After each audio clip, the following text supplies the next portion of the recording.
Alright, so this morning I was told there is other things I could add to this build to make it a lot more effective. Well, I did post a video last day. It was somewhat rushed, but I should have thought of this. This build is so straightforward. I should have realized this from the absolute beginning. Why didn't I do this? Well, alright, so let's break down the build. Alright, so let's break down the build. So, the biggest changes I'll be making to this build is basically going to be the perks. Perks I did do a bit different than last time. This time, our core perk will be Black Flash. That's probably to be the somewhat biggest change. Alright, so let's actually break it down. So, I'd say the biggest reason why this build has a lot more survivability would be the Font of Inspiration. So, Font of Inspiration, if you didn't know, if you activate a support skill, you get 30% more damage resistance. I should have realized that in the beginning, but I sadly was a bit, I would say a bit rushed, but I wouldn't say I was a bit rushed. But I've now realized that Font of Inspiration does work with it and has done some great things to the build.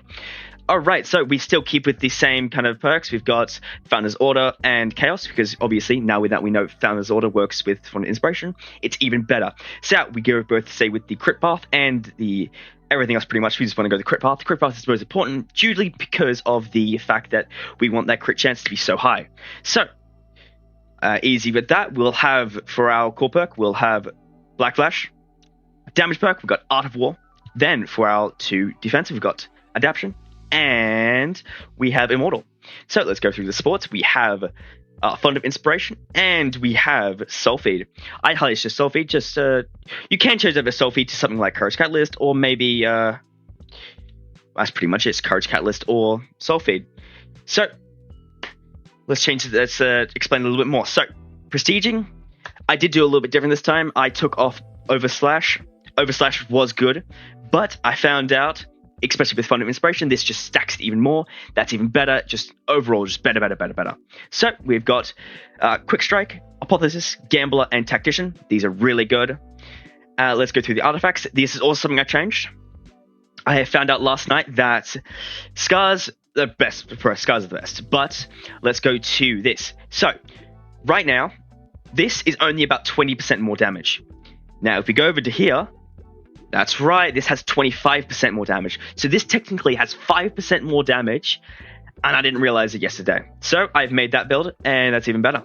So we still keep the same mastery. I have leveled up a fairly bit more than yesterday, but it's essentially the same. We have hardening as our first, sideways kick, roar, turn around, and then we got eject. So with all that, the biggest changes to this build is essentially the survivability. Now that we have Font of Inspiration, the survivability will be several times more. Alright, we'll do Female Titan, and with Female Titan, we'll be putting on Nightmare, Audible, Injury Prone, Chronic Injuries, Fog, and Time Trial. These are probably well, it's pretty much, I just want to show you guys survivability compared to my last build, and I probably won't show the last build, but the last build, you had a problem of not being able to survive long enough, but you did have that Founder's Blessing where you were able to dead set just transform as soon as you died, so it wasn't a big difference. But this build, essentially, you just don't die because of that just stupid survivability. Alright, let's get started.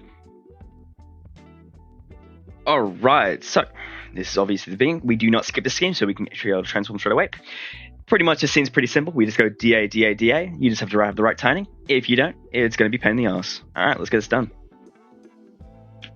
Alright, so let's get started. So we transform straight away. Then we go Scream straight away. Make sure always to Scream straight away, just so we can get that buff straight away. Raw! You can already see the crit damage coming into play now. We use our hardening, and then we just go. See, before with the other build, I was able to... We have technically, the other build has faster M1 speed, but the survivability is not even close to as good as this. And we need that survivability. Look at that damage, though. It's incredible.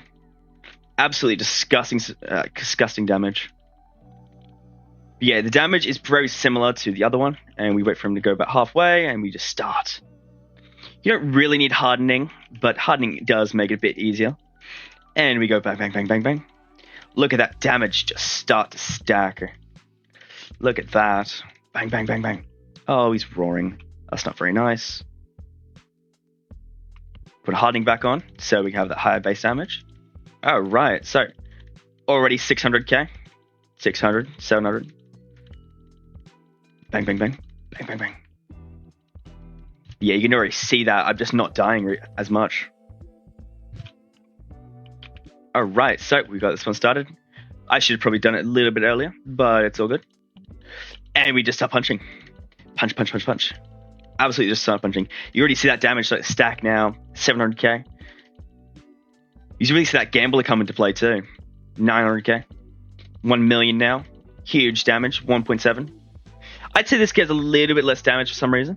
It's probably because the other build has a bit more resilience, but that's the updated version. I will post the actual physics down below in the description, but I am sorry for the mix-up in the first video. This video is a lot more better. Thank you for the listen, and have a good day.